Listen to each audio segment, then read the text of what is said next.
Oh, hello, my sweet. So won't you come with me? There's oh so much to show in this grim dark distillery. So if you like bullshit or want some hobby tips, this nightmare priest night and binary hell world magnificent welcomes you. Hello, my sweets. Good morning, Mowgli. Good morning, Possum. How are you all? Good to see you. So here's where we ended up with where? Oh, there we go. Here's where we ended up with the Swabian mercenary. Pretty pleased, pretty pleased. I went back in and I touched up a couple different things. The browns on the cloak. I think it's a much better dark kind of leather. Tired, I need some of your energy. Oh no. Storage streams for me for the next few days. They got me on the inventory team, so I gotta work in an hour. Oh no. I'm sorry, Possum. You will be missed. That is sad news indeed. I have got to get these varnished. Yeah, so I touched up all the boys. Went in pretty much, touched up that dark, or the blue, made it darker, pretty much cleaned up all of the brownish bits. So now all of them are pretty much just ready to be varnished, and then we can start weathering them. It is storming currently though. Storm is a brewing, my sweets. So that's kind of putting a little bit of a damper on things. We will still remember you for roll call. Of course, of course. Wilhelm is still drying, so got a little bit more time on Wilhelm, but soon. Should be dry sometime today. So today I need to do a fuck ton of enamel work, but because I do not have the camera set up in there, I think we're pretty much just going to be sticking to working on the metals and the rope for all of the little scatter terrain accessories. Blah, if you will. Oh boy, I feel like I cannot get started today. You know what I mean? Just one of them days. Some days feels like I can't get started. Move my little Allen key. I need to set up my painting station and get the camera set up in there as well. I've got another arm that I can mount to that table, so I need to do that. Thing is though, I still don't know how I'm going to handle talking while wearing a painter's mask. That's the thing. So it's kind of difficult to try and show off that while I'm doing it currently, outside of like recording it and then going back and adding audio. Also, I don't know why I moved that. We're going to be using this. I just poked myself with all those little pikes.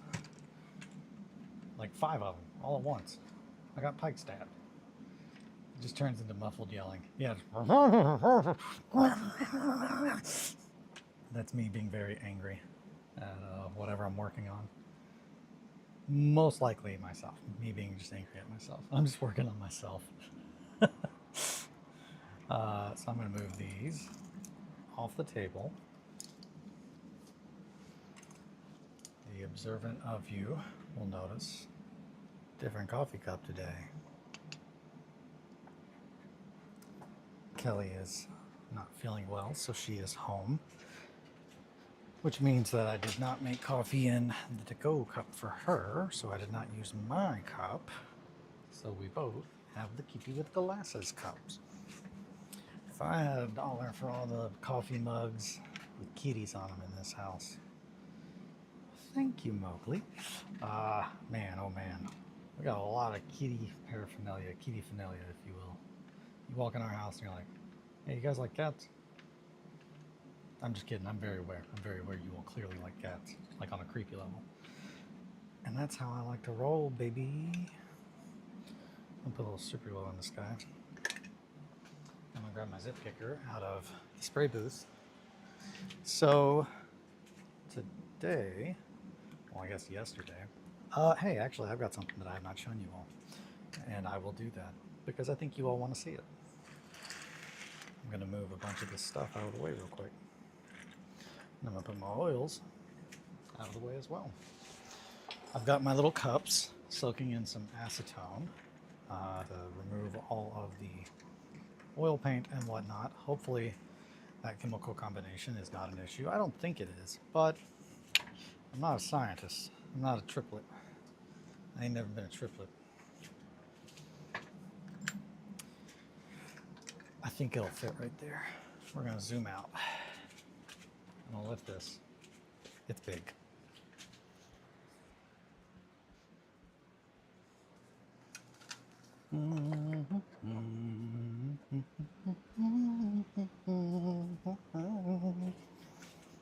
It's the lighthouse, babies. And here is the little cottage that goes next to it. And we're gonna raise the roof a little bit so you guys can see the whole thing.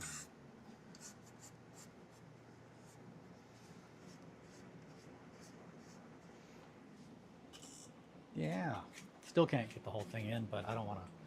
You briefly showed it. This looks sick. Hell yeah. Glad you guys like it. Glad you guys are excited to see it. So yeah, it's big. It's big. There's a lot of detail. It's not glued, so I can't really pick it up sideways. But I'm very pleased with it. It'll be very fun to play 1490 Doom on, as well as a couple other things. You're doing the traditional red and white. I don't know.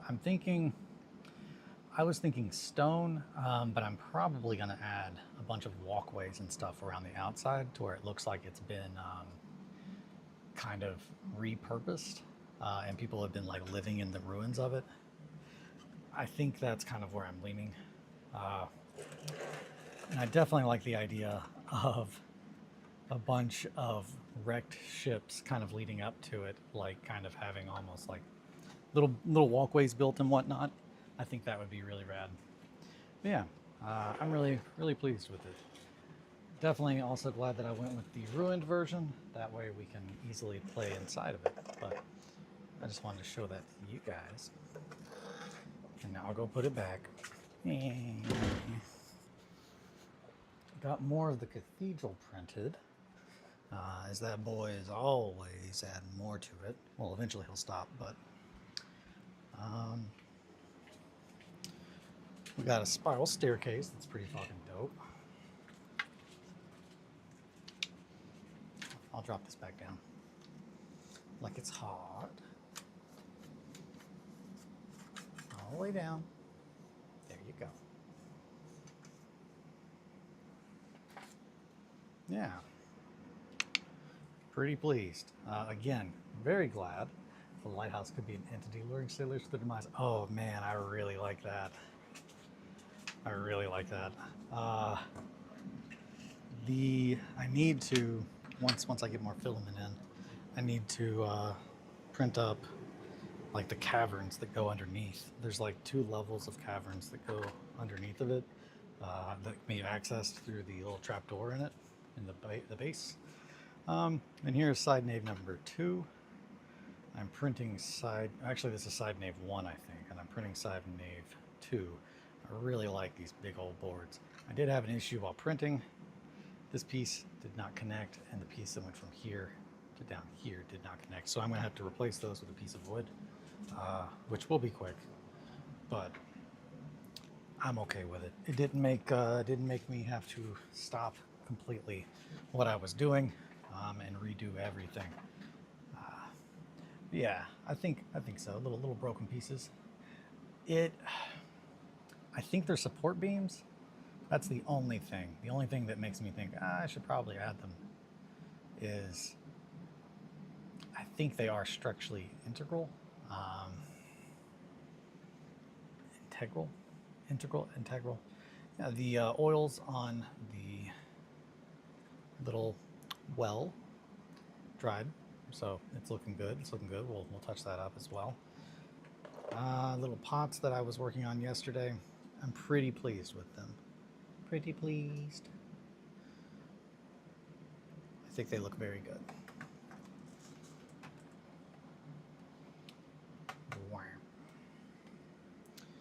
yeah, nice little dirty pots, nice little clean pots. They're gonna get dirtier. Yeah, I think that's. Yesterday I mainly worked on those little miniatures, on the guys, on the boys. Oh wait, no, I need to paint. I need to paint the rope on here and the metal. That's why they're over here. So before I go out and varnish everything, I think I'm going to paint all the metals. That way I can varnish everything at once. So it will all be drying and ready. That way I don't have to make multiple trips. I like to try and break things into a process,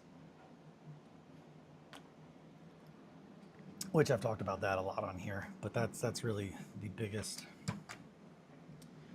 thing to keep in mind when trying to do something as large scaled. And by large scaled, I mean building everything, building all the models, building all that, so we can have, play with it. So right now, got my little palette out here. It's dirty. I'm gonna be doing some 6-shooter. I'm not gonna go into 1, 2, 3, 4, 5. I'm not gonna go into the same level of insanity that I did with the miniatures themselves. And 1 drop, just a drop. Boop. So yeah, thinning medium, TurboDork's thinning medium. Thins acrylic paints for hand brush or airbrush. I am a big fan. Shout out to Greg from TurboDork. Thank you so much for sending me.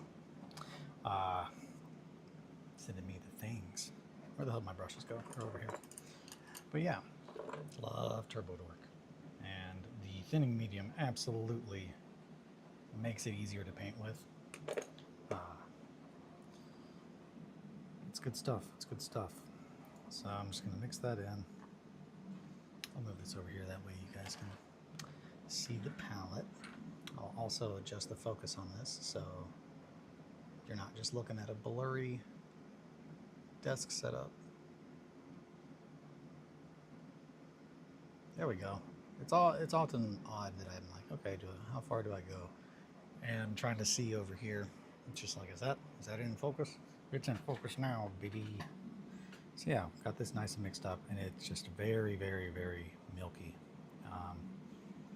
which is not the average consistency of TurboDork. Normally quite thick. But this makes it nice and milky, which is really kind of what we want. That way we can do multiple little thin coats and not have it blocky. And the reason that TurboDorks are thicker, I've talked about this, but they are thicker just because it has physical metal paints in there, and every single paint they make is true metallic. So that's something you got to keep in mind when working with metallic paints, unless you go yeah, I'm aware that if I breathe this in, it'll just straight up kill me. If you're going that route, then you don't really have to worry about it, but then you're airbrushing, because there's literally no reason. Yeah, love breathing that metal. Ooh, so good. Helps you breathe.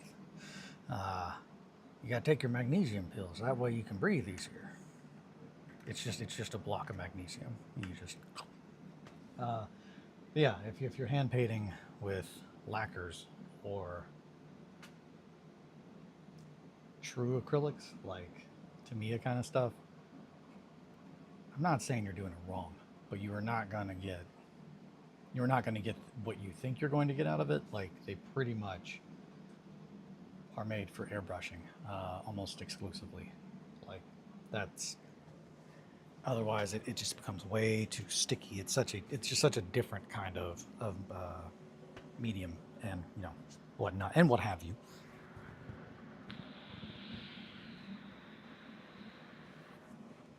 Alrighty then.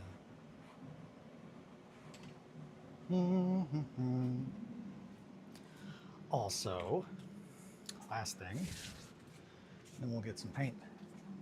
Wintergreen. Sorry, I try to make sure I step away and cover the mic. Gotta have a little wintergreen every now and then, though.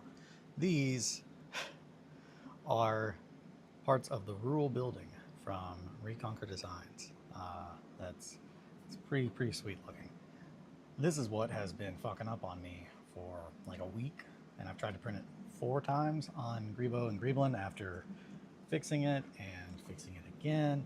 And eventually I said, fuck it, and I just went to resin, which I hate doing for terrain. I don't like printing terrain in resin because it's more expensive.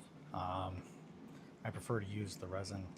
And when I say it's more expensive, I like that wood looks bent. Yeah, it's very good. I'm a big fan. They really did a good job on the detail. Let me, other way. Yeah. I need to clean up a couple little spots, but this is absolutely, this and the thatched roof buildings are essentially from Reconquer Designs are what I'm going to use for the farm scenario instead of the buildings that I've made, which, if you're thinking, Eli, why in God's name would you do that? These are going to be really quick to paint because they really do not have much to them. And I think they fit the aesthetic of a farm better. Also, it matches the art in the book. So it's just like, I printed out of town, which is not a bad thing because that is all going to be used for the Gates of Ren, which was just released. I think I showed the slums, but I've also got the slums from Grimdale printed out. Okay, let's get back to it. We are going to be, I might raise this just so you can see my hands in a natural state. See my hands in their natural state, doing hand things. Higher? Really? I don't know about that. I think we need to angle it. Sorry, one moment, my sweets. Lock it in. Right about there. It's probably where my hands are, right? I think I just dropped the people's elbow. I did. On this thing is super glue. I need to clean. Yes, you need super detailed buildings with some bare buildings that draws the eye to what you want them to see. Exactly. So, there we go. Wait a minute. We're gonna be looking down here. Sorry, I'm still in the vibe of painting all those little guys and doing everything up here as opposed to right here. So, my apologies, my sweets. Let me see if also, I'll zoom in. Bam. Alrighty. So number one, I took out these little pegs. I love these. Someone online was complaining about, as they do, people complain about everything. Someone was complaining that they do not have those pre-cut and pre-attached. Hello, welcome Ryan. Good to have you. Someone was complaining about the little pegs and how they don't come automatically cut and whatnot. And I don't think that is a really, I'm not saying it's not a valid complaint. It's just not everybody is going to attach them at the same points or wants the same things. So I'm glad that they don't come pre-cut, personally. Also, if you are trying to get some extra tubing for other things that you have kind of like that, it gives you extra. So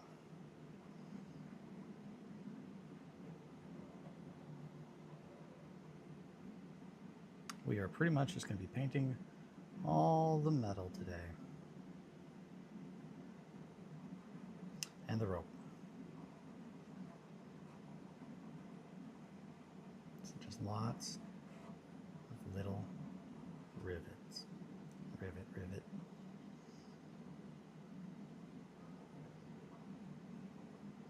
Got those big old square nails.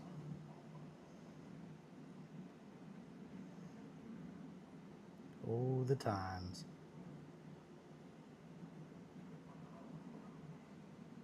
No.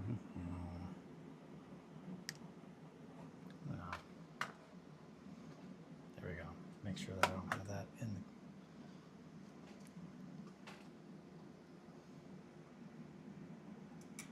Yeah.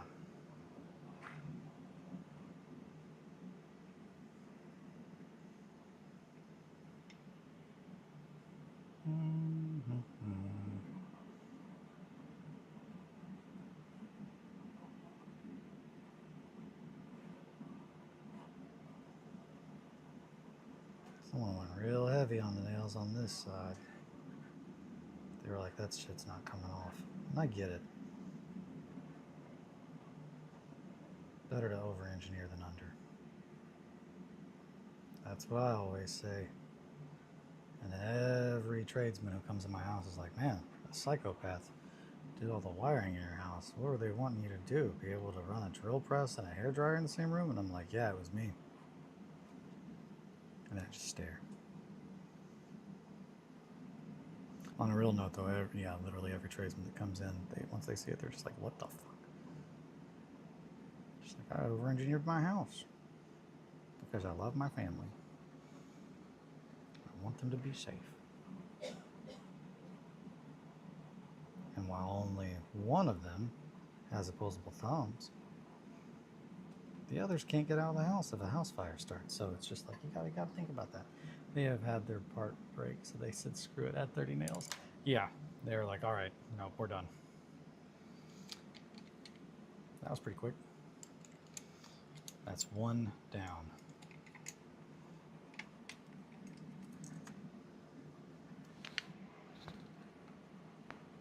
How about a barrel?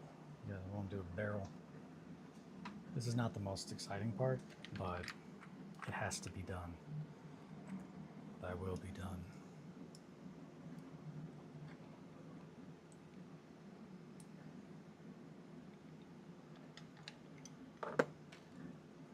Love this ice. So good. Boop. Boop. Beep. Bop. Boop. Beep. And bop. Got a bunch of nails in my crates. Pretty excited it's raining. It's been a bit since we've had some rain. A storm has been brewing, but has not materialized. Speed racer over here. I'm folding tips on joints right now, so it's pretty slow. Yeah, that definitely, I would assume, would take a hot minute. So Mowgli, we were talking about your line of work at the Bourbon City Brawl. Someone asked, someone that we were talking with works at Cornbread. And I was just like, I'm pretty sure that's where Mowgli works. I'm almost certain. And you are in Illinois, right? If I'm remembering correctly. I'm trying to keep track of everybody. He was trying to figure out if he knew you. His name's Brian.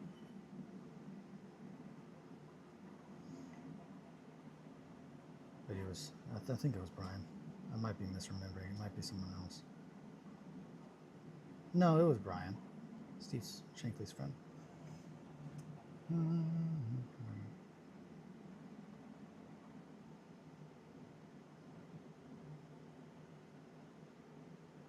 Yeah, I always want rain. If it's not raining, I'm just like, I wish it would rain. Oklahoma, and the company I work for is called Method Labs. Okay, there we go. I will let him know.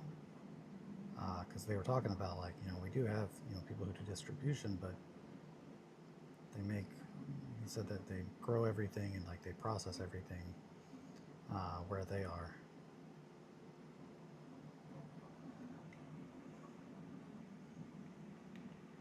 So we were just trying to figure out the sitch. I was like, I'm pretty sure he works in, like, distribution, but I know he does different things, like, every day. I'm assuming Cornbread is a farm. That's a cool name. Why did I think? Who said Cornbread? Maybe Steve. Maybe Shankly was talking about how his friend worked at Cornbread. But yeah, Cornbread. I'm assuming it's a reference to the Cornbread Mafia, which are probably our most notorious weed farmers. Sorry, hemp farmers now.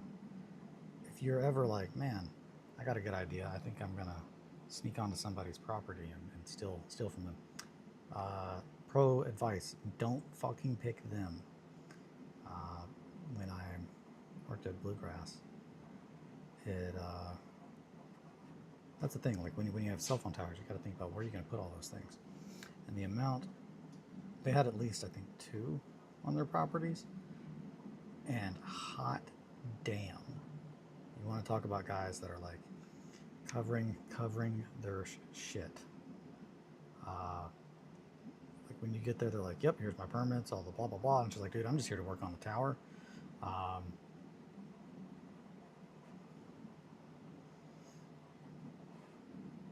And in my case, it's not really even work on the tower. It's I'm here to verify that the people that are supposed to work on the tower have not done what they're supposed to.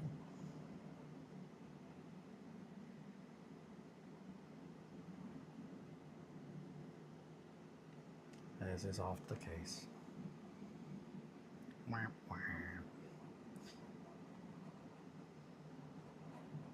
Yeah, they make THC-derived drinks, beverages, seltzers, if you will. Method Labs, though. Okay.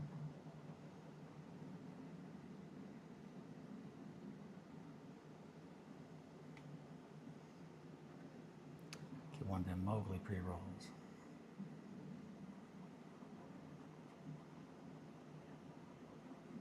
That way I can say I'm a big fan of Mowgli's work.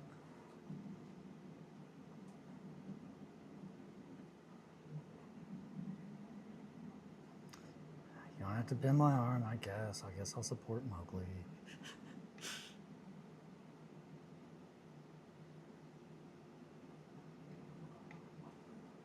Yeah, and these are not too noticeable, but they will add just a little bit more detail, which we definitely want. We want to get as much in there as we can so we can really create the illusion of this being a real place. I was trying to look up different night shit. Make sure I'm not blocking this.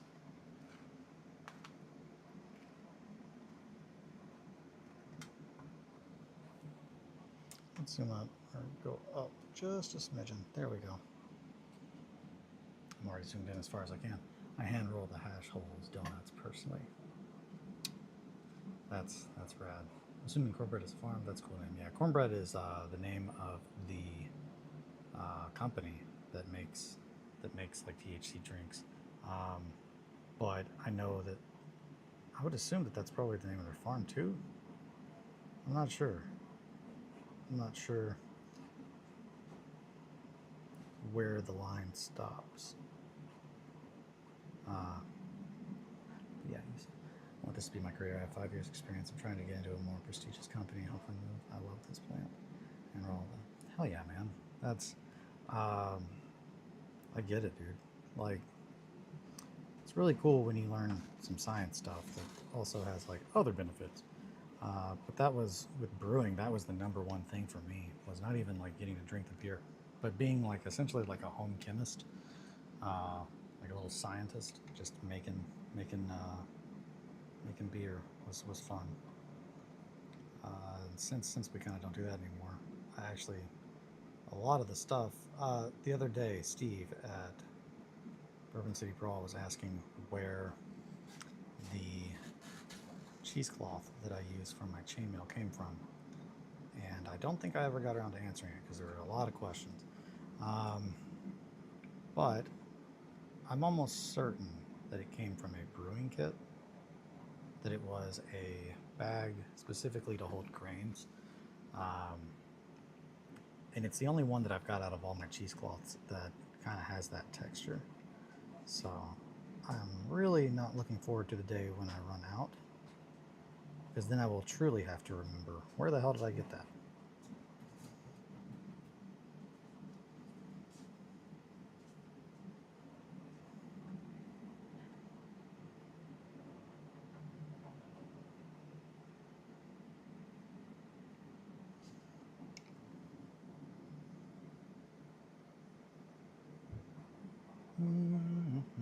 You told us it was cheesecloth. Yeah, it's cheesecloth. I'm pretty. He asked specifically where I got it from, and I'm pretty sure it was a cheesecloth bag from a homebrew kit. Because I've got a bunch of cheesecloth and none of the other ones look like that. And that's, I think, why a lot of people are like, when I'm like, oh, it's cheesecloth, they're like, what? Because cheesecloth normally, it gives a textured appearance, but not one that is like chain linked almost. Not even almost. It's not, it is chain linked. Like, it just looks like chain. And man, oh man, it's great to see once it's painted, because those are the first models I've painted with the chainmail cloth on there, and they turned out absolutely banger. I think I'm gonna go grab one because I really want to show off the chainmail. I don't know, chainmail just looks so fucking sick. All the stuff that we did really does go that extra little bit to make it look real. Let's see, where are we? Yeah. I don't know. The chainmail, I'm insanely happy with it. It looks very real for being fabric. That looks like very small metal. And the parts where it's like torn and stuff, kind of frayed, looks very much like battered, torn kind of chainmail. Trying to make sure that I've got that. There we go. Okay. So fucking cool, man. Thank you. I'm really excited. It makes me painting those guys absolutely made me just want to paint more and more, which is great because I got a lot more painting to go. Not as much building, which is more my jam. But sarate, as they say.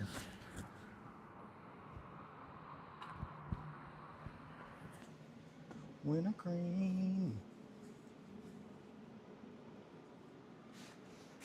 Also dealt with the lights in my spray booth. I set up my little painting lights in there. So, kind of a win-win.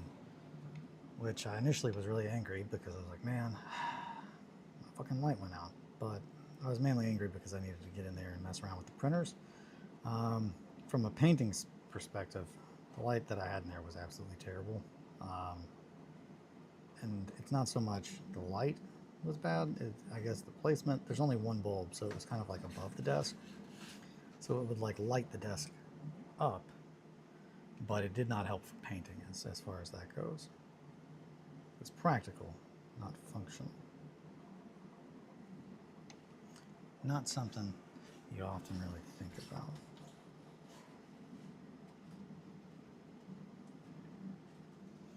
Yeah. Is that all the rivets? Rivet. Tracks. The limb. Sklounced.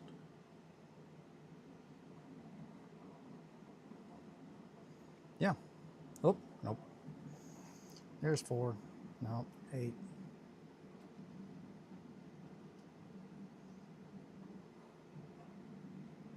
Damn, being right-handed. I don't want to completely block the screen or the camera, but also sensitive to bright lights, that could be why. Oh, are my lights too bright? Or do you mean that might be why it's not as bright? Or you're done. Sit over there and think about what you've done. Crates. What role did you play in the fall of Rothenburg? I don't know if there's any. I don't think there's any nail heads on this. Nope. No nail heads. That one just gets paper. There's rivets on here. Nah, just on the top of the blanket drum. Ah, gotcha. I must get ready to go to work. I hope y'all have a wonderful day. Bye, Possum. Have a good day. We will miss you. Sweet, sweet, sweet Possum. It's a Tuesday, my dudes. And it's raining here. Be seeing you. Oh, God. He's going to John Wick me. I wouldn't see it coming. Oh, wait, no. Mowgli. Mowgli said be seeing you. Mowgli's going to John Wick Possum. Wouldn't see it coming. The Baba Mowgli.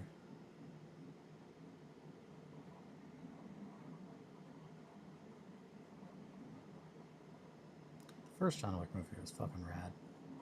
I feel like the fourth one, is it the fourth or the third? It's the fourth, right? The one with Donnie Yen. Fucking love Donnie Yen. I feel like there is a good chunk of that scene, or that movie, that has a scene, it's kind of a long one, that I can't not see as an homage to Hotline Miami, which I have said that that movie is pretty much just like Hotline Miami, which I absolutely love that game. They all were rad. I just love CQC. Yeah.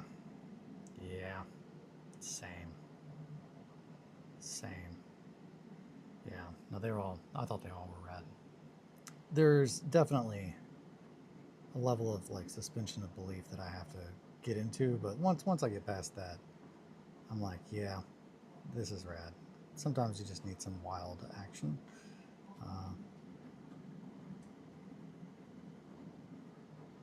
I loved the first one though. Definitely my favorite. And then I really like the one with Donnie Yen, because I love Donnie Yen. Donnie Yen's great.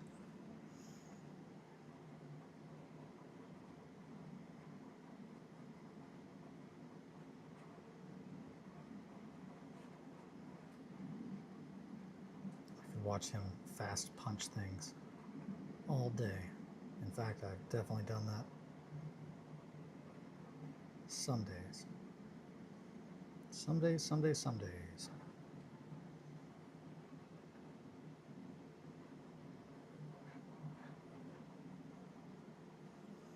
Spoopy. When Wick is walking with the old guy and everyone stops moving when he says, yeah, it's good. At some point, the number of people that are all actually assassins is very, just a little too wild for me. But by then the movie's already like escalated to the point that it's just like, okay, it's just a fun romp.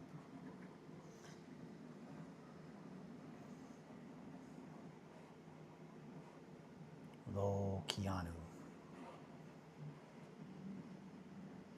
Romping with Keanu.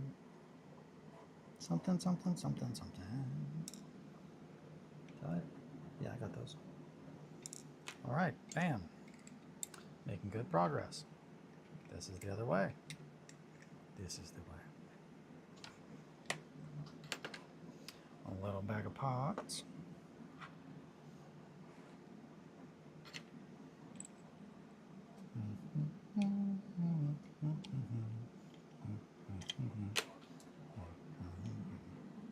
Yeah, so I'm pretty much just going to be painting the metals, and then when they are done, we're going to move on to the rope.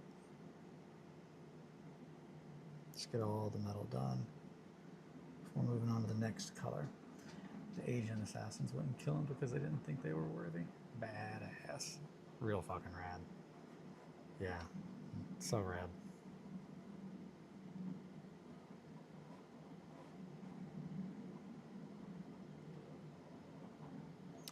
Yeah, and I like that it had, what's his name in it?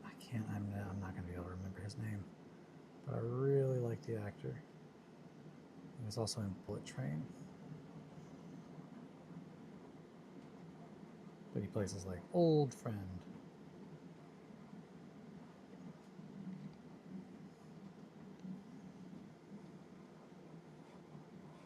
He's a good samurai. He's in some other movie that we watched recently that we're like, oh shit, it's that guy. We love that guy.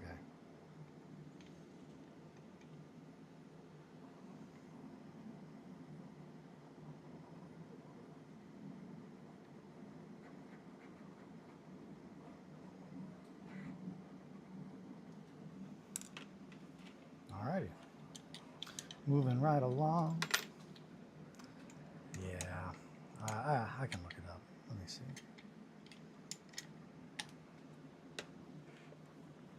And then I'm going to probably say it horribly incorrectly.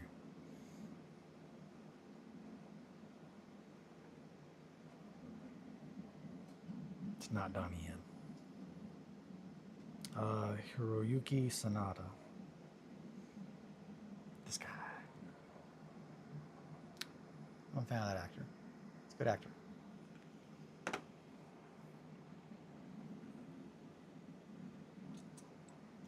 The old latrine.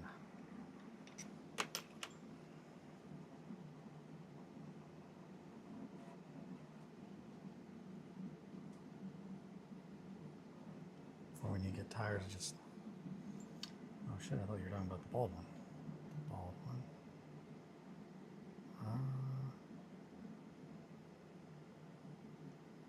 I'm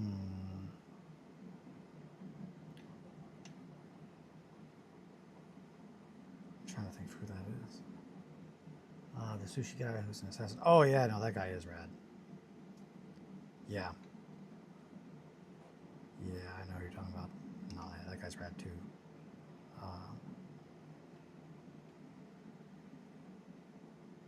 Man, I'm trying to remember what movie we watched that he was a samurai in. It was fucking rad though. It's weeb season, baby, so I'm full on. We're watching lots of samurai movies, some Japanese horror movies. Just you know, kill two birds with the first bird. That and I love a lot of Japanese horror. Grudge was one of the first movies that really kind of scared the shit out of me. Which is wild because it's just like, oh, the American version or the remake, and it's just like, dude, the same guy made both, like, which is very weird. It's kind of like the closest thing really is, I guess, Evil Dead. Like, are there any? There are no rivets on here. Get out of there.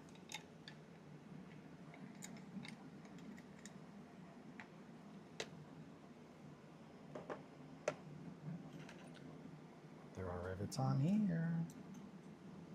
I'm pretty sure that's a big bar of metal too at the top. Looks like it. Are you thinking that's metal? I'm thinking that's metal. Often boxes will have strap, steel strap. All my boxes roll around strapped.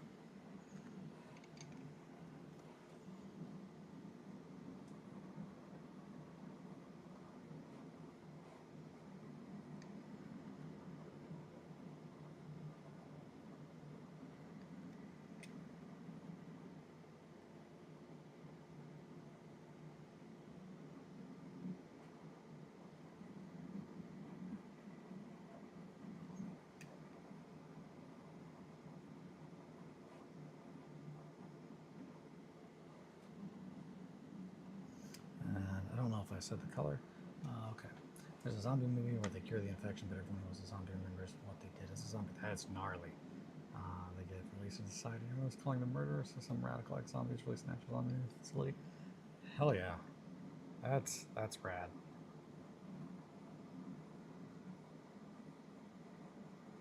That's a different premise for sure.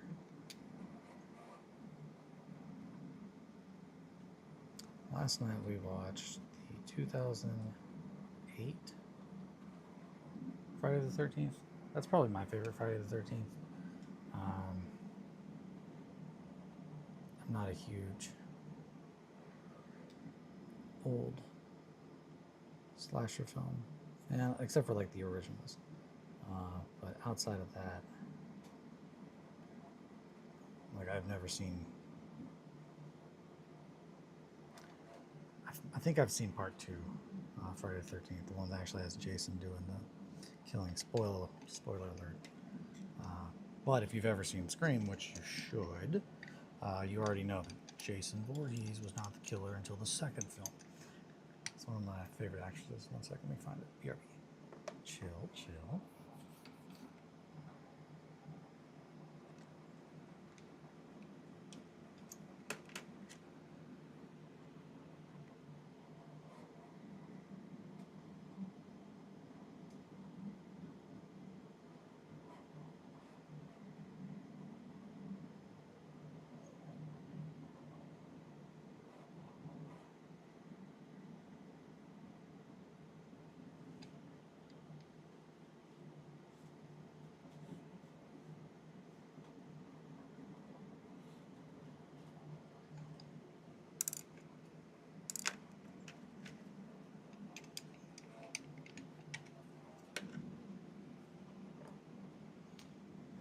like greasy lightning.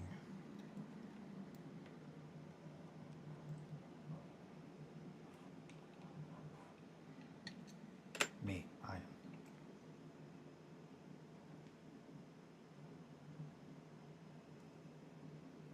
We often refer to Margot as white lightning. She's very cream colored and she likes to run around the house like a crazy person sometimes. I'm like, uh-oh, it's white lightning.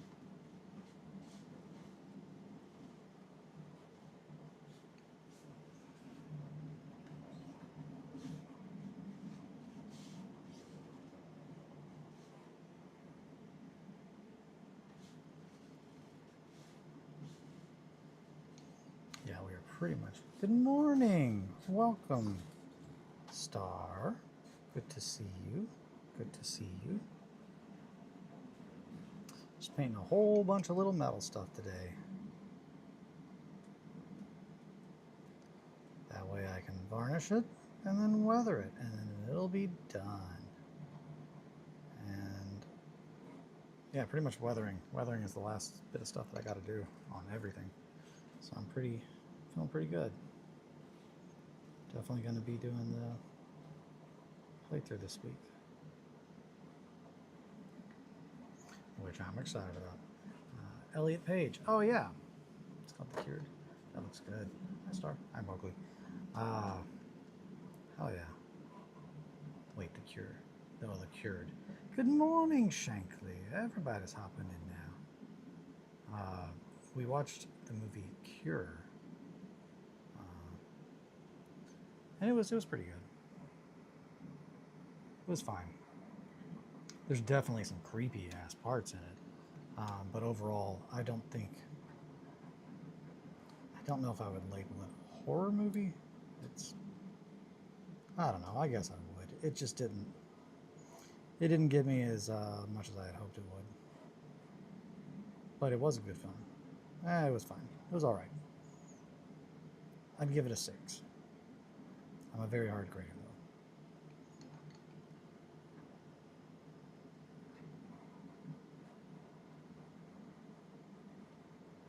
Great hard.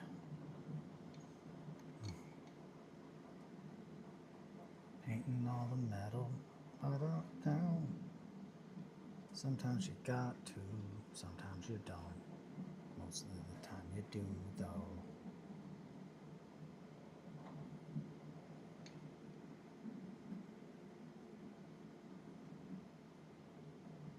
But we don't gotta paint that, because it's a piece of art, I think.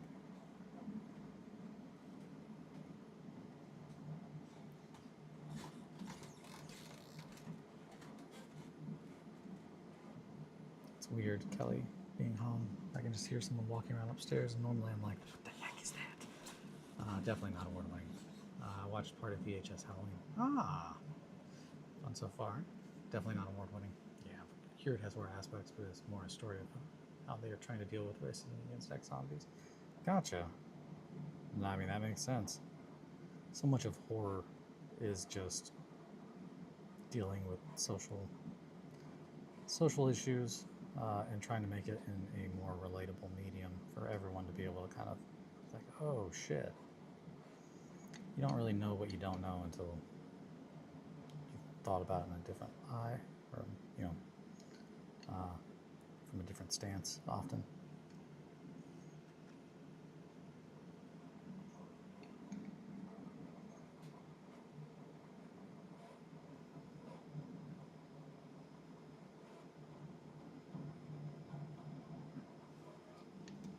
Pushes boundaries. And buttons. Oh, quit pushing my buttons.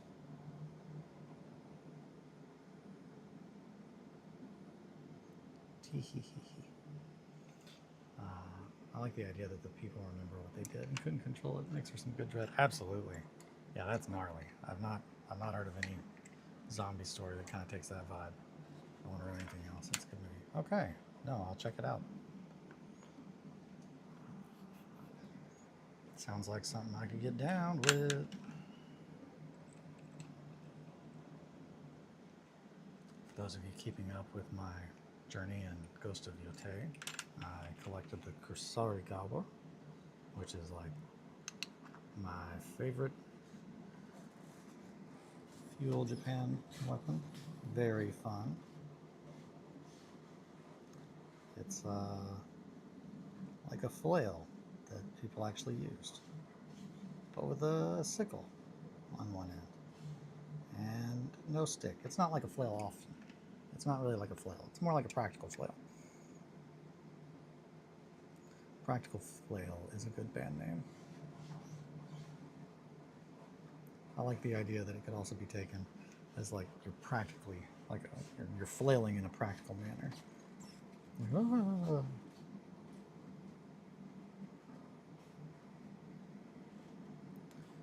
Flailing in a practical manner.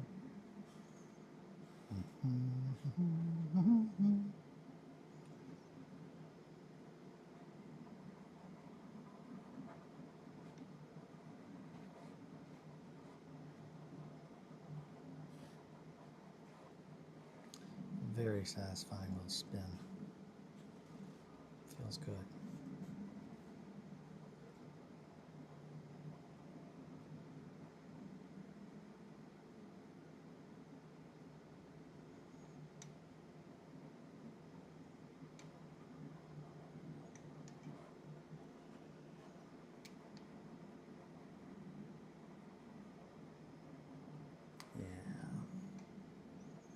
This stuff's gonna be getting some rest. It's gonna look great. It's gonna look great. BRB. Also, Elliot Page is an amazing actor. Absolutely. Actress. I don't know. I'm trying to be respectful. Actor.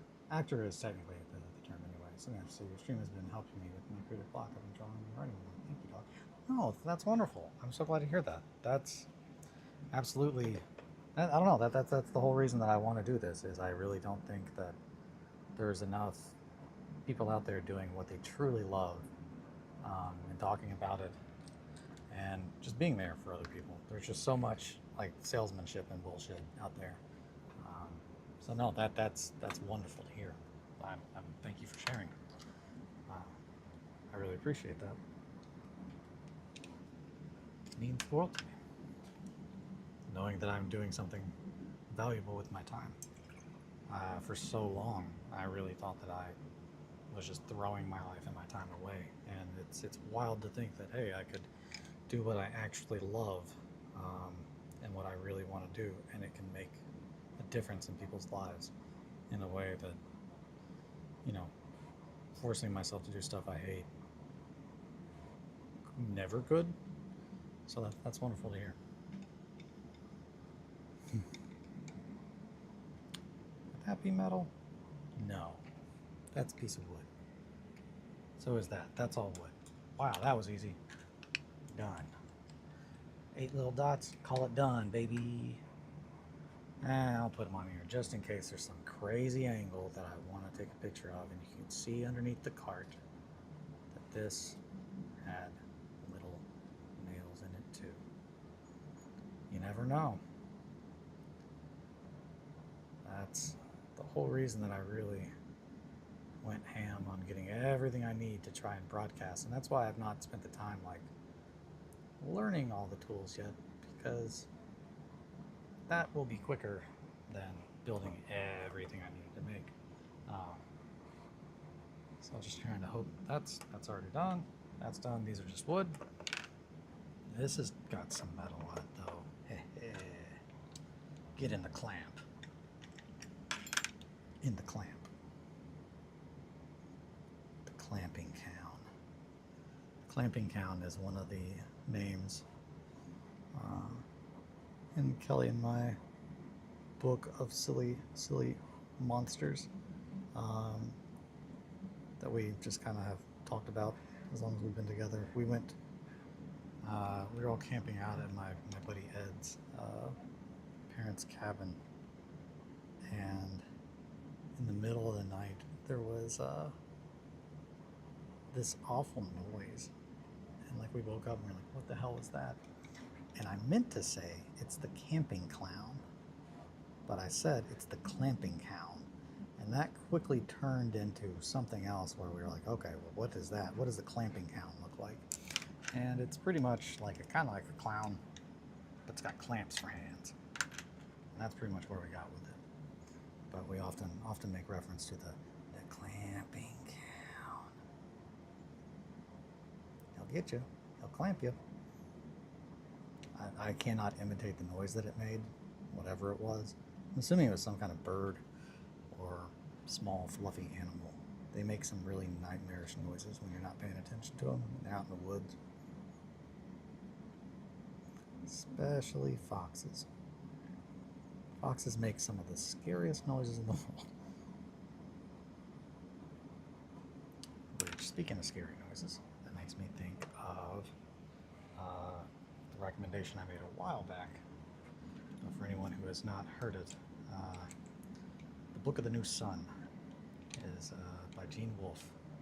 It is, I think, 4 parts. It's a 4-part book, but it has a animal in there that I really love, and I cannot imagine that it was not a direct influence on the bear in Annihilation, which is wonderful. I love that bear. And I'm not going to remember the name of this weird animal, but it can talk. When it eats someone, it pretty much gains the ability, it gains their memories essentially, so it gains everything that they know, but it also gains the ability to talk like them. So it pretty much will just like eat somebody in a family and then kind of go out in the woods and call to the other members of the family and being like, help, I need help. Lure them out into the woods to eat them too. It's really creepy. The book handles it very well, making it truly like a dreadful thing that you're like, oh God, what the heck is that? I'm gonna finish painting this crates, little braces, and then I think I'm gonna take my little pee break. Got to pee.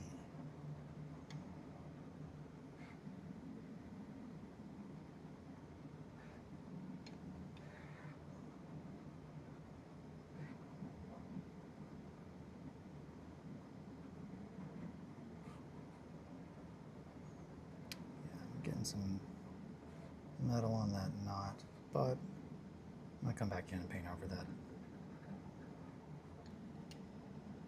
Put some brown when we do the rope, which will probably be a lot quicker than I expected because this is going pretty darn quick. Hey, that's what I like to see. Yeah. Whoop. This is gonna look so good with some rust and dirt and dust. Rust, dust, dirt. Rust, dust, dirt.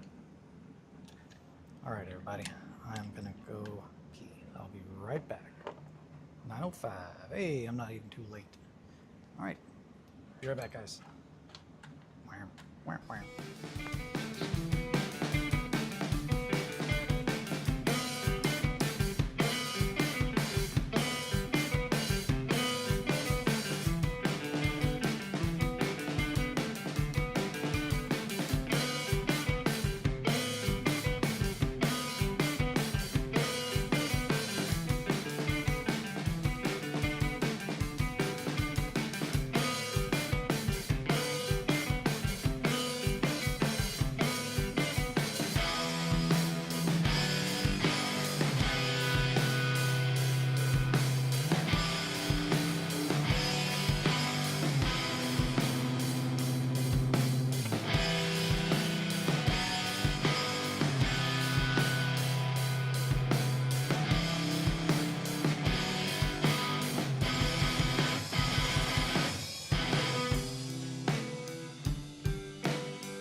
He's made of bronze and stone, and I'm just fur and teeth and blood and bitter angry groan.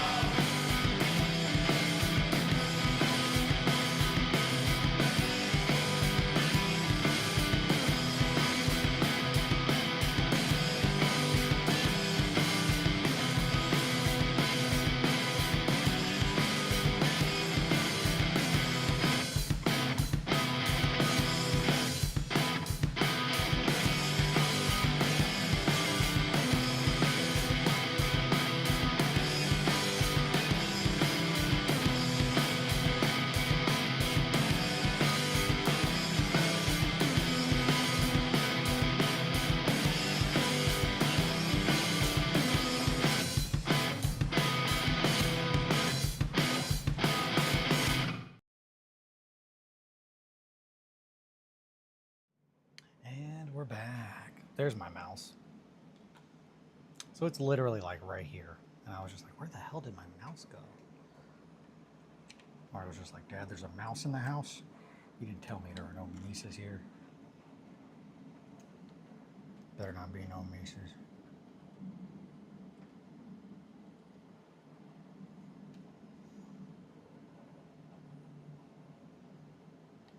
So I am really excited.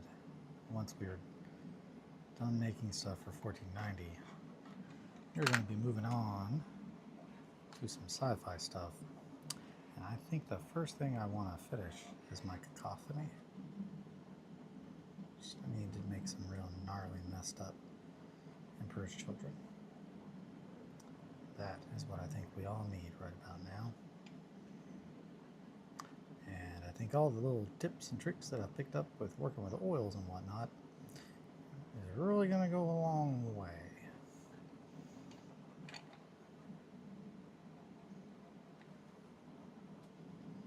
Or Black Legion, one of the two.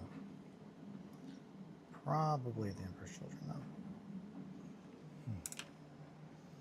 Alrighty, there it is. It's like, where the hell did my wrench go? I need to get those little knobs. Make them some nice little knobs that kind of hook on there. I need to order them. If I had realized that I needed them when I ordered it, I would have done that then. I did not think about that, but then I would not have to grab this every time. It's not that big of an inconvenience though, so not a make or break. This thing's still absolutely rad as hell. Could be radder.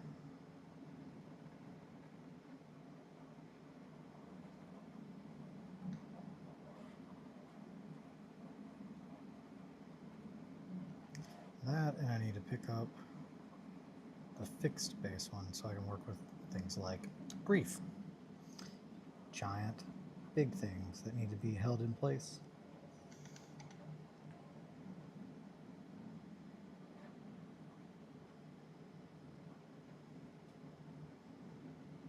Cough, cough, dispay. Let's be friends. Do it.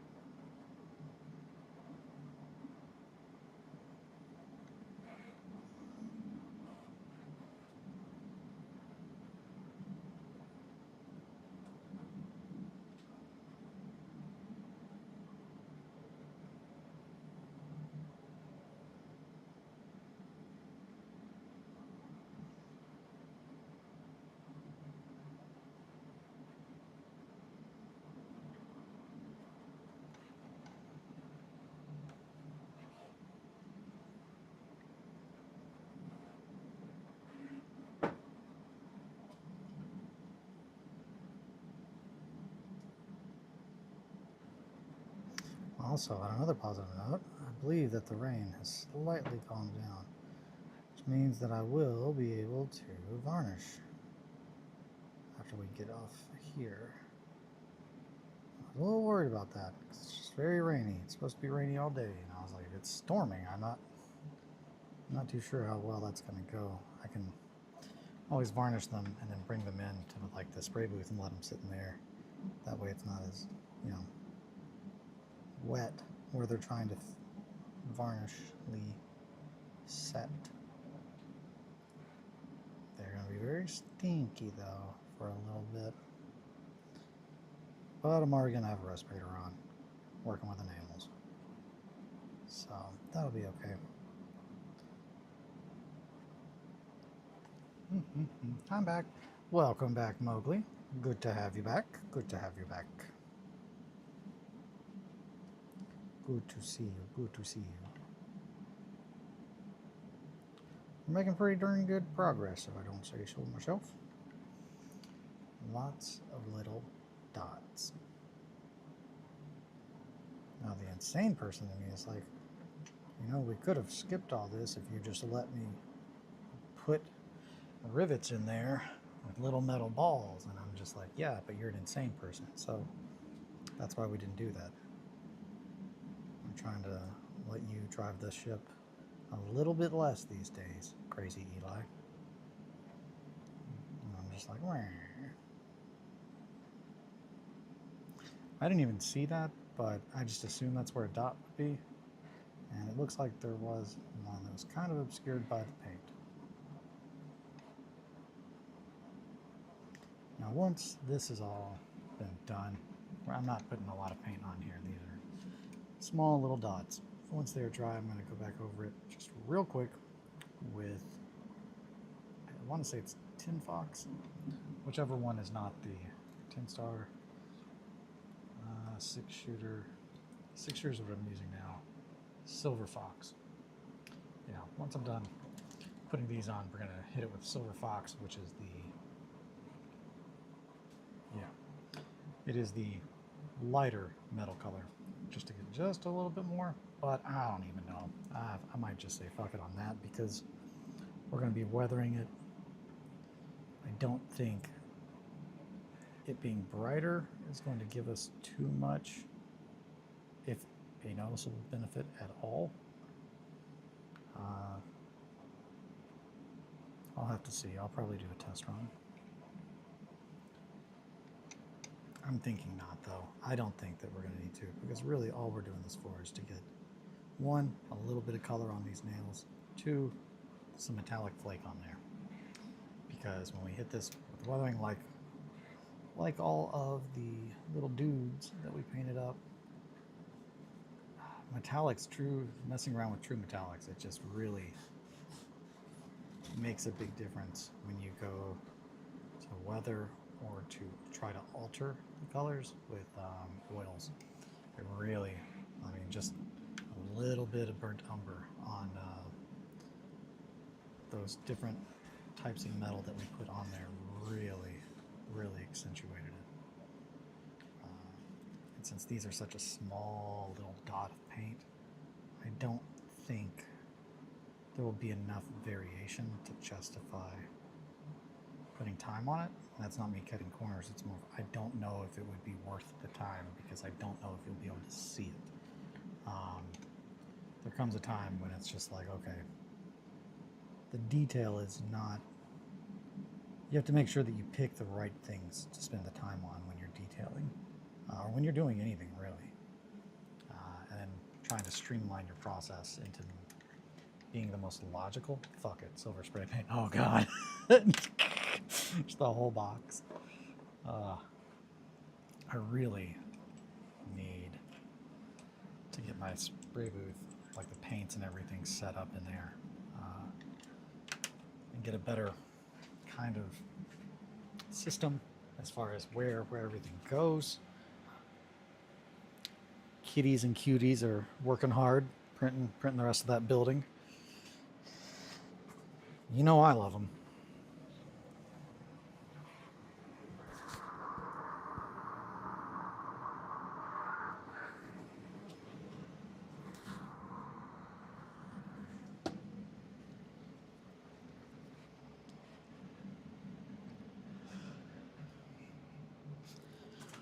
Ooh, big stretch.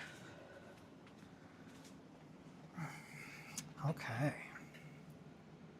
Always wonderful to come and sit back in my chair and figure out what fell off of my feet. Because I stepped on something and it just falls off. Sorry if that is too loud. I try to cover the mic and whatnot. I don't want to set a bad example.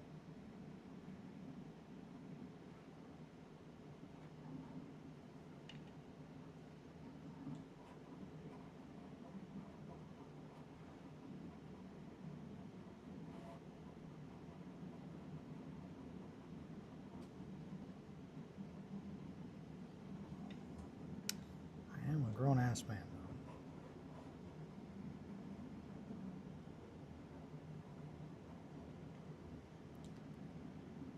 But I still don't want to make.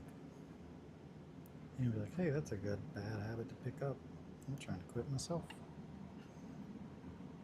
I did for years, but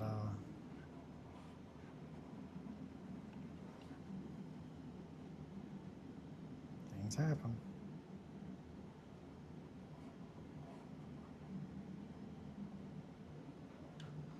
I don't care, man. I've stopped my. Hell yeah, that's at this point it's just habitual. Like I know very well who I am.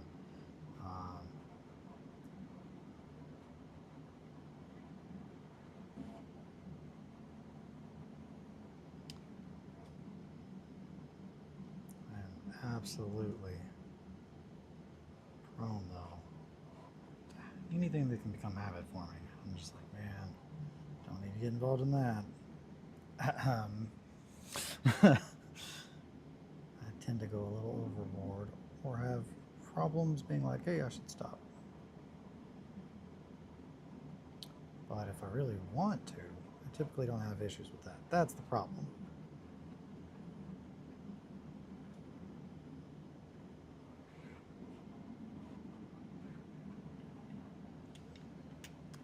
At the end of the day, it's just like, yeah, I want to, but it's like, do I really want to? Or am I just saying that because I know that's the responsible thing to do?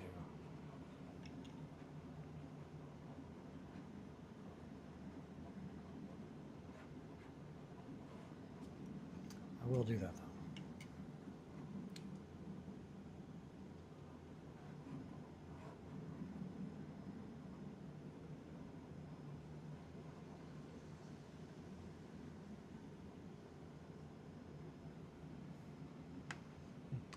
I used to be on pills bad. I dropped my next checks. Now I just smoke my weed. Am I addicted? Probably, but it keeps me off that stuff. That's the thing. Like, if you're gonna have vices, which I think I don't think there's anything wrong with having vices. Everybody needs a way to cope. The reason I'm just like, hey, I want to stop doing that is I don't like being a slave to anything. And that absolutely is something that it's just like, yeah. Felt pretty hard to stop doing that and slipping and going back. Just, it's hard for me to accept that I did.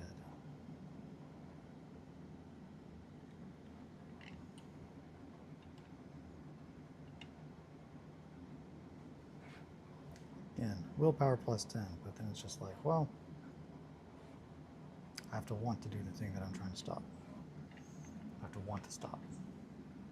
And I'm kind of just like, well, I should, but I've also got a lot of shit going on. I don't want to deal with the mood swings and whatnot right now until I get more stuff done. That's the little hole that I find myself falling in often.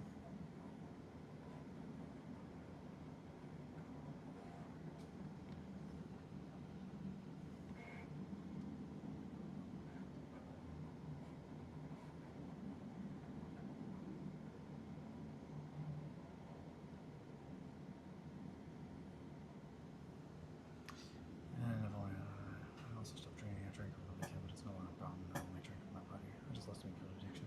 That's syndrome. Yeah, that's so. Yeah, I get it. I get that entirely. I've had too many friends. I've not ever had a desire to do anything like that, but I've lost too many people. Too many people. from one bad thing or another that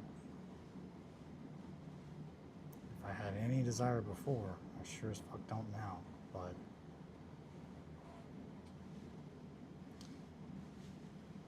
nicotine is just one of those things that's just like, it's a little bit harder for me to stop because I don't see that being a thing that's gonna really mess me up. Now drinking, I barely drink these days.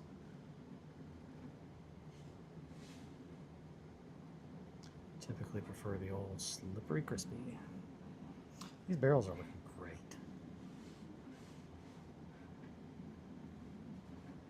I think, yeah, actually, I mean, I drink typically one day a week.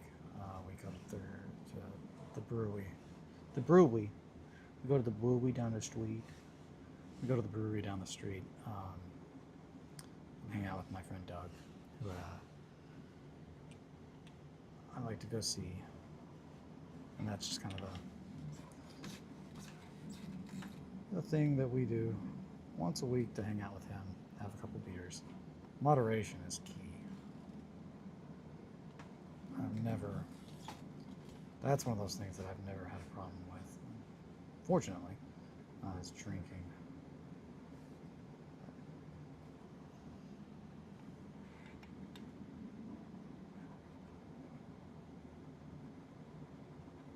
I think it's just probably because I've seen too many people get wrecked by it.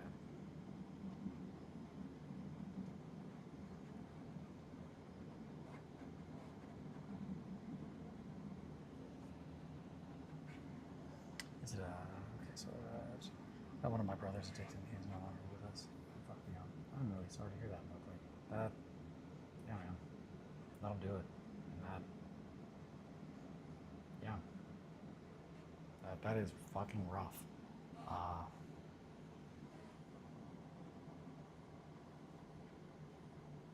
No, addiction is just one of those things that's just.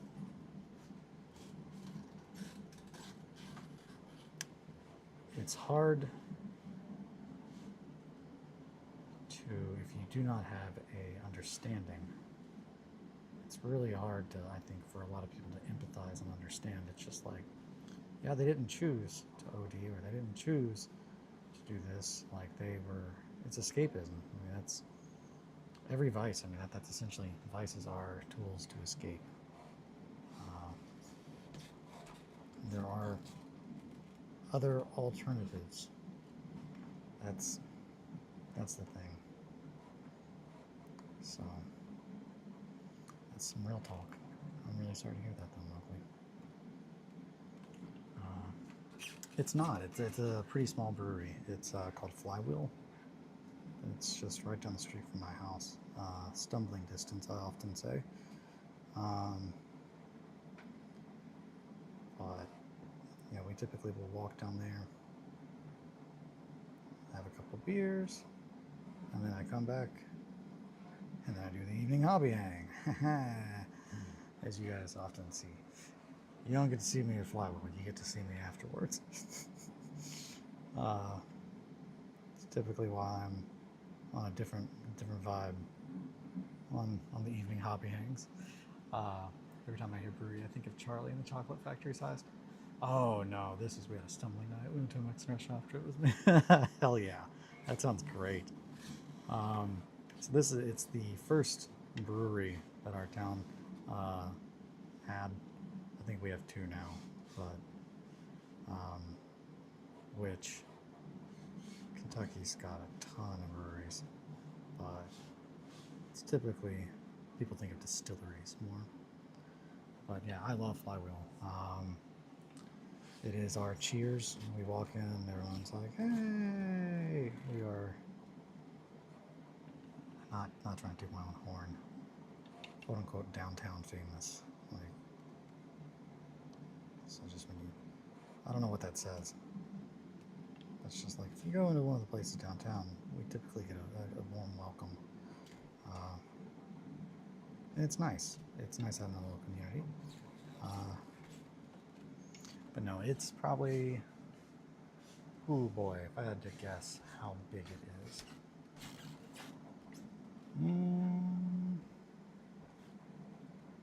mean, honestly, the Cheers bar is very. Imagine the Cheers bar if they had another area in the back that was like the same size. A McDonald's, we'll say that. It's like the size of a McDonald's. Or a fast food restaurant. Standard building size, it's not anything crazy. Now, as far as like a Charlie and the Chocolate Factory kind of thing, yeah. That's like some Rheingeist shit. Rheingeist is in an old train station in Cincinnati. And that's probably my favorite brewery. I don't fucking like the owner. I'll tell you that. But I don't like the owner because of the reasons I don't like a lot of owners. It's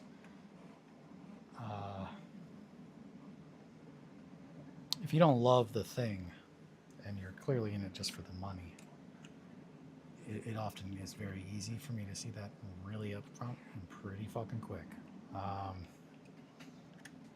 And the biggest beef that I had is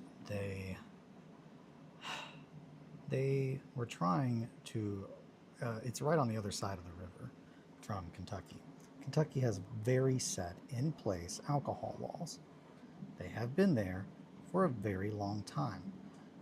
They knew about these laws, and then they decided to try and circumvent them and break them to like expand into Kentucky.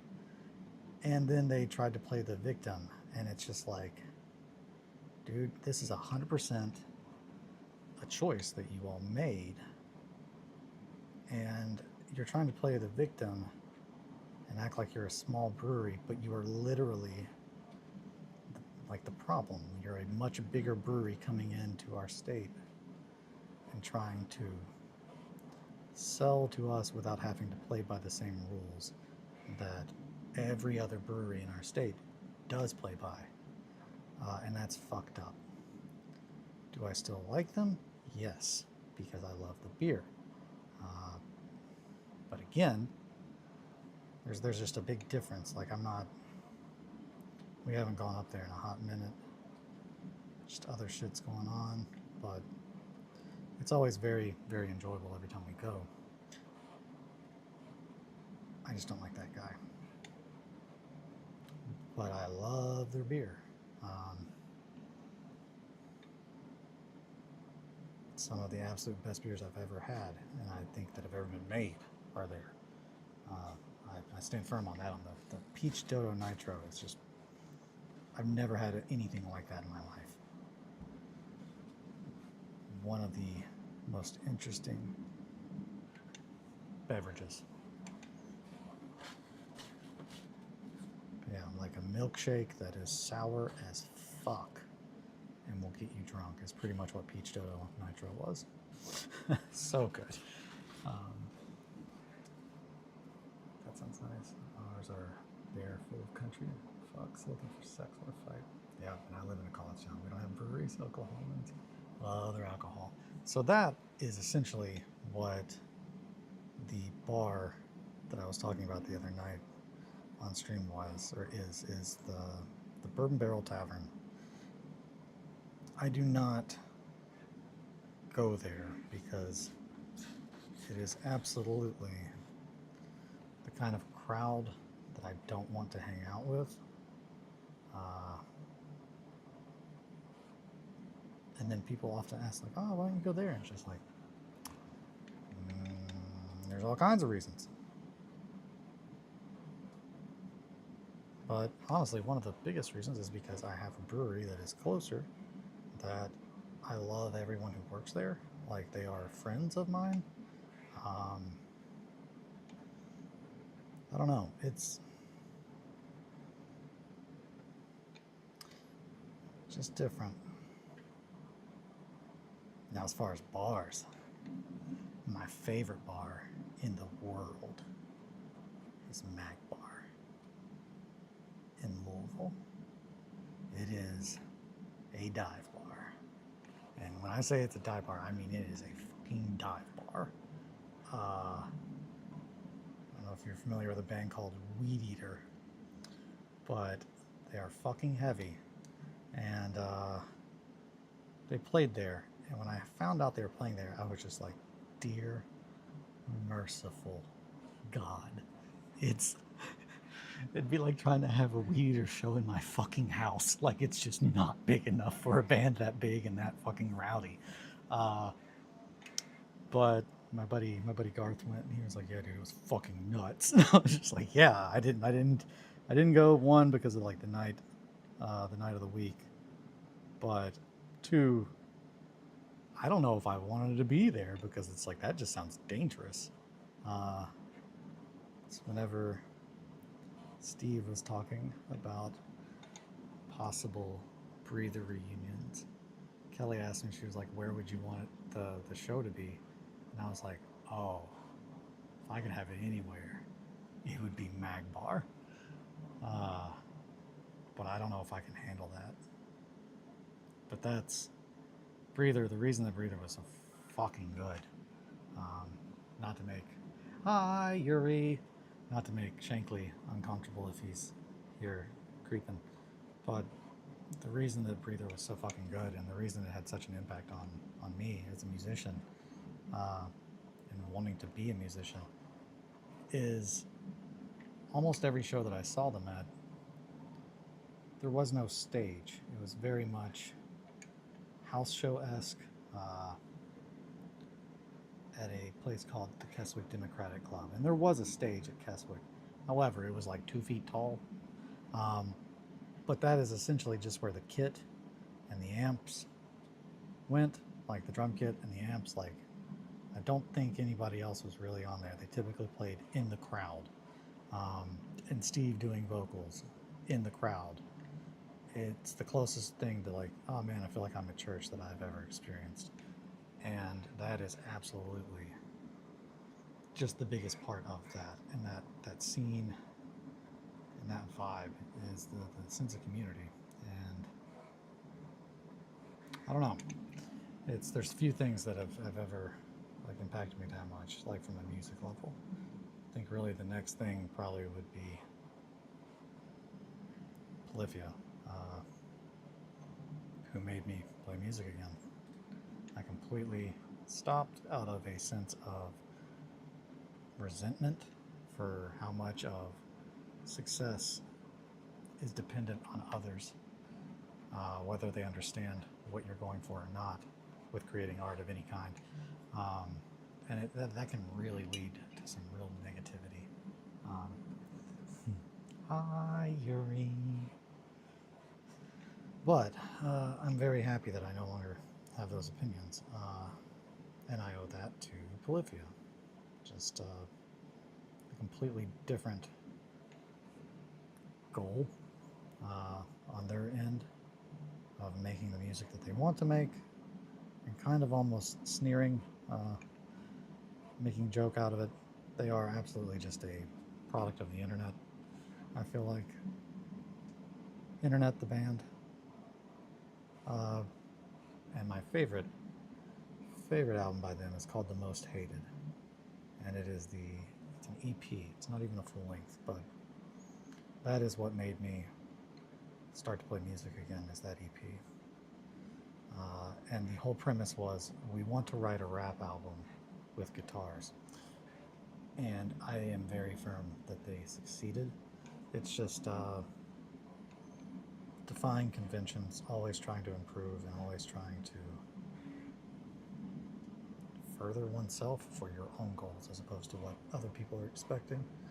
And yeah, the album title being The Most Hated, it's absolutely I'm assuming, a pre-assumption on their part that they're like, yep, this is going to be the one that people can hate.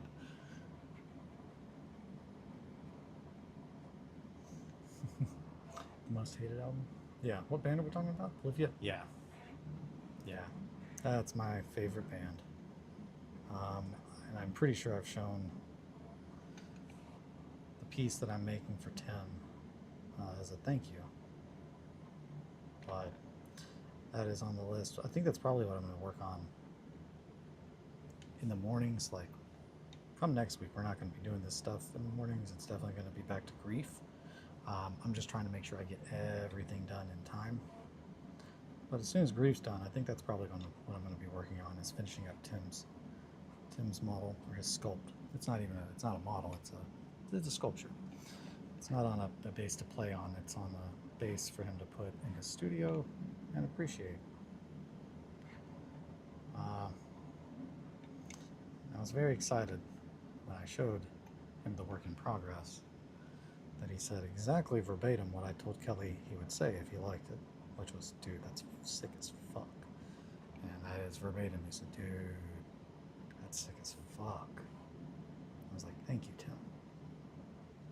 And then I whispered, I love you. I didn't. I thought it.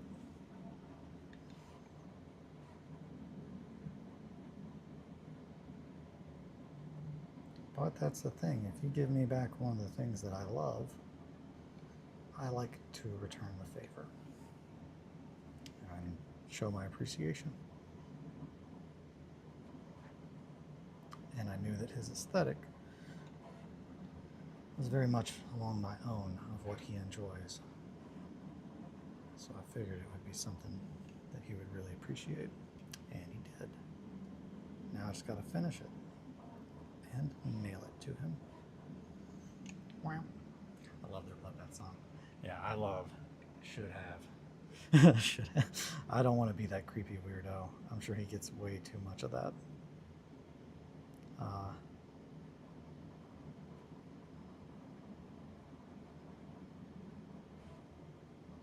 Yeah, I love that band. Bloodbath is good. Ego Death, or Remember That You Must Die. I was gonna say Ego Death. Remember That You Must Die is such a good album. I really liked the one I listened to the least is Muse. And I really only listened to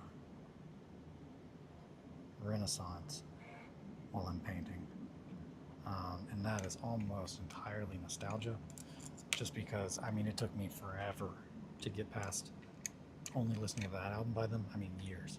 I just only listened to that because I would listen to it every day while sculpting. So it's multiple factors. But this does have some Carpe Diem. How about Sleep Token? I've not listened much to Sleep Token.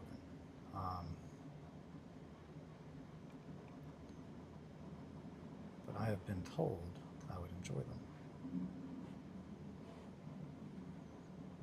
I'm trying to think. Honestly, the majority of the stuff I listen to these days is not what I often used to listen to. I listen to just a shit ton of rap.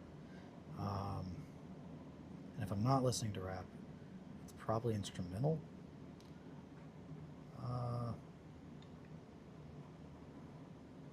Or heavy. Or really heavy. But I really love poppy stuff.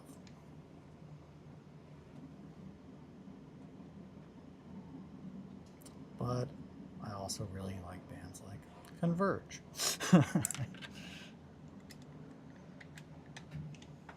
Oh no! My favorite album is Devil and God Are Raging Inside Me by Brand New, which is problematic, but I can't not appreciate how much of an impact that album had on me in my development.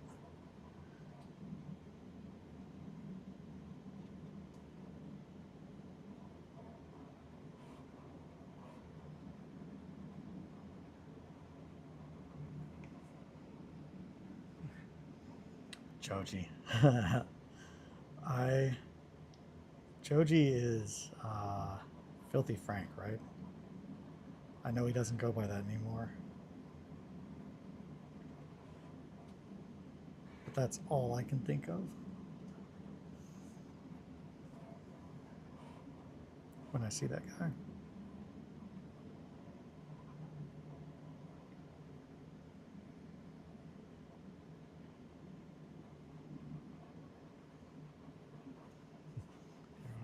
Yes, she is also pink guy. No matter. Yuck. No one loves me like you do. Hell yeah. Joji. Yeah, I did not know that he made music until I think it was last year. Last year we were having like a rowdy kind of day. where it was just really hot, and we had blown up. This is about to be a very white trash story, but we had a little kiddie pool in the backyard that we had blown up, and we hit up our boy John, who's just always down to chill and down to hang. We're like, hey John, you want to come over and hang out and have some beers and stick your feet in a kiddie pool with us? And he was like, yeah, that sounds rad as hell. And we're like, fuck yeah, I knew this is what we knew you'd be doing. And he was just like, you guys ever heard Joji? And I was like, no. And he's like, okay, you know Pink Eye? And that's the best way to introduce a musician. Oh, well, you know Pink Eye? He started the Harlem Shake. That's so good. Also used to listen to J-Rock Band. They were usually okay though. They were the only ones I listened to. Hell yeah. Hell yeah. The Russian synth pop. I listen to a lot of I like Japanese rap a lot. Specifically, I really like Inflow. And the album Ecto. Or sorry, not Ecto. Kyo? It's Kyo. Album number 9. Kyo is absolutely my favorite. That is such a fucking banger of an album. So good. Ecto is just, I think, one of the songs on there. I'm gonna have to check. Is it called Kyo or is it called Ecto? Let's pull up my music. Kyo.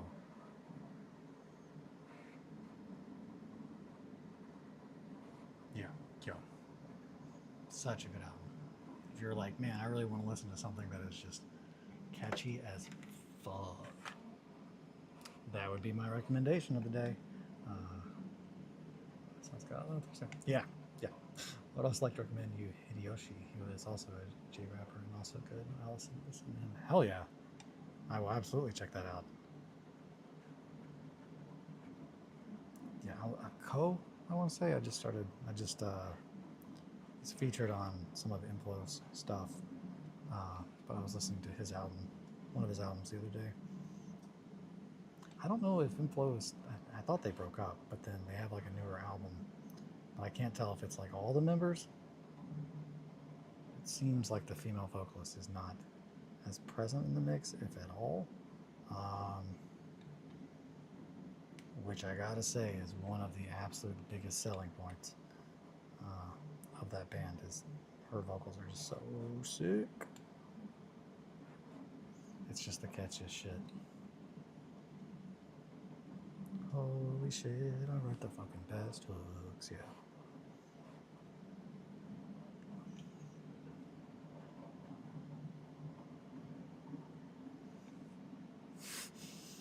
If you're wanting to find something, okay.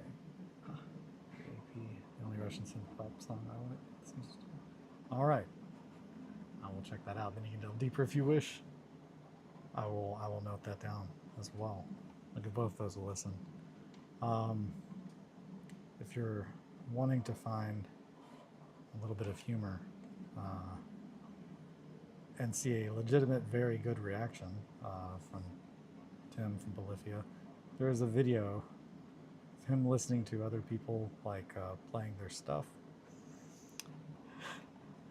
And holy shit, there is a part where he finds out about a band that just exists. Like, it's a touring band that just plays their music, just plays Bolivia songs, and they like tour, but like there's a harmonica involved, and his brain just breaks. He's just like, what the fuck? What the actual? What the? It's like they don't even need us. It's like they're signing autographs. It's just real wild.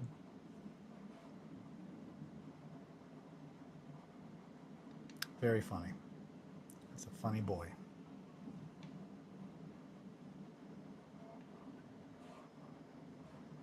He writes catchy hooks.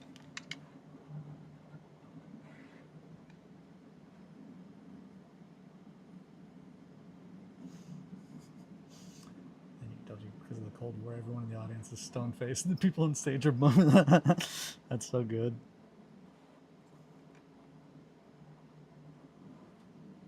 I'm trying to think, one of the Listened to some Kneecap the other day, a little Irish rap. Greg Wire is the one who introduced me to them.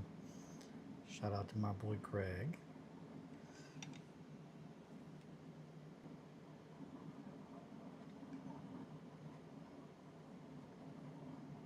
Yeah, the majority of stuff I listen to these days is typically sad boy rap from rappers that have passed away too young. And that is just a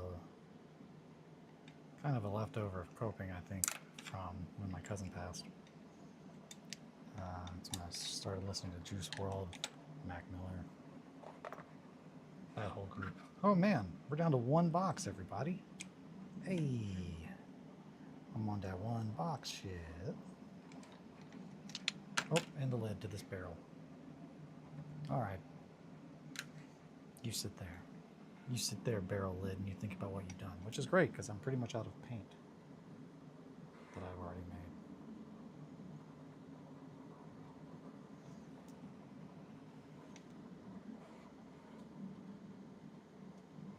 Love Juice WRLD. I don't care too much for Juice itself.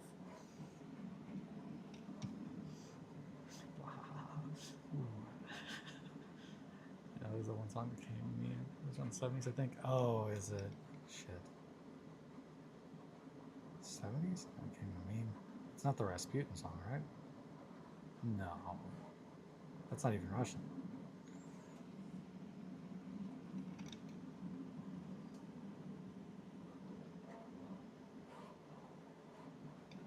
Come on. No, I ran out of paint. Maybe not. Maybe it's just in my brush. Aha! We're gonna make it work. Come on, I don't want to make more paint. Fine. Just a drop, though. Boop. One little boop. One boop of paint. Only one. One boop of paint. Yes. Yes.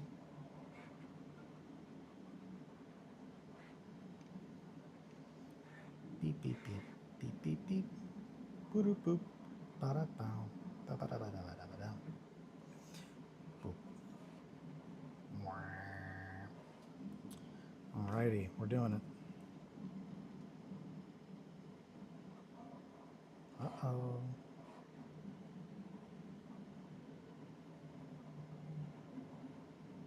And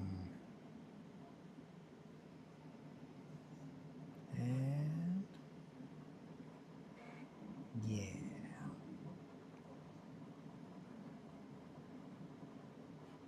A little messy on that one, but it's okay. We'll touch it up. We'll fix that in post.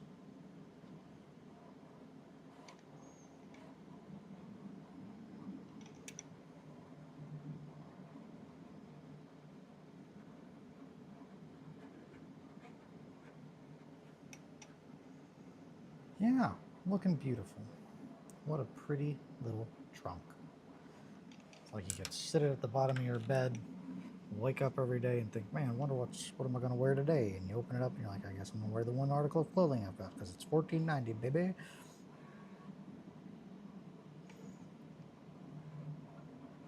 Probably put blankets in here too.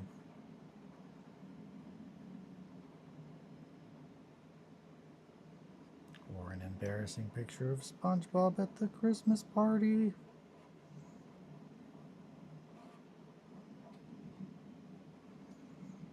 Haha! I just like the funky keyboard in this synth. Hell yeah, also my boy in Hot 3. It is dipped up, dripped up. Gotta get that drip. I was told at Adepticon that the jacket I was wearing was the most dripped. Just too dripped. Which, in all fairness, it was. It's a Sakujan that has fucking tigers all over it. That my wonderful seamstress Joey altered for me. I got it from someone on Etsy. From I want to say it was Hong Kong, but it might have. I think it was Hong Kong. But yeah, it's so sick. It's just tigers, just rad fucking tigers. Drip or die. Exactly. Exactly. You gotta have that drip. Man, it is 9:54. I'm still waking up. My coffee was cold. For those of you that were wondering, how cold was the coffee? It was not pleasant. I didn't love it. I feel like that needs a little bit more of a boop. I just noticed that. I think for the most part though, yeah, we're pretty much done. Just gotta paint the straps and whatnot now.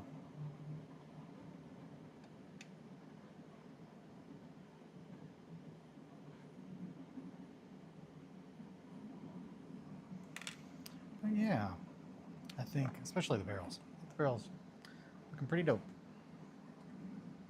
Yeah. Look at that barrel. Oh boy, once we get some weathering on there, this thing's gonna chef's kiss. You're gonna be like, damn, look at that little barrel. How did you even make that? It's so small. It's like, well, it's printed, and that's not real wood. And you're gonna be like, and I'm gonna be like, oh my god, I committed manslaughter by accident. That's worst case scenario. I don't want to make anyone's head explode. I can't afford that right now. We're gonna have to tone it down. Tone down the realism.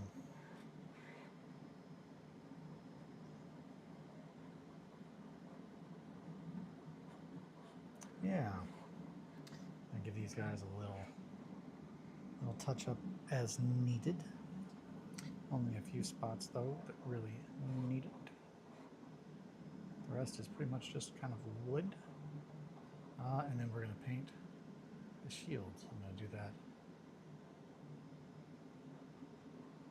Got to figure out the little patterns. I'm probably going to do some checkerboards. Probably not going to do checkerboards. That's going to be too much. I'm going to do quarters. That's a sexy barrel. That is a sexy barrel. People look at that barrel, they're like, damn, that's a sexy barrel. Can I get that barrel's number? And I'm like, I mean, I guess. That's strange, but yeah, that's good. That's good. I've got to pee. But I'm gonna hold it for just a couple more minutes. I guess I could.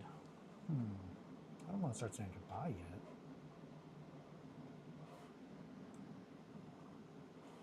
I need to touch up the wood on here. It's a little rough in some spots. Oh yeah, I'm zoomed in still. Wham.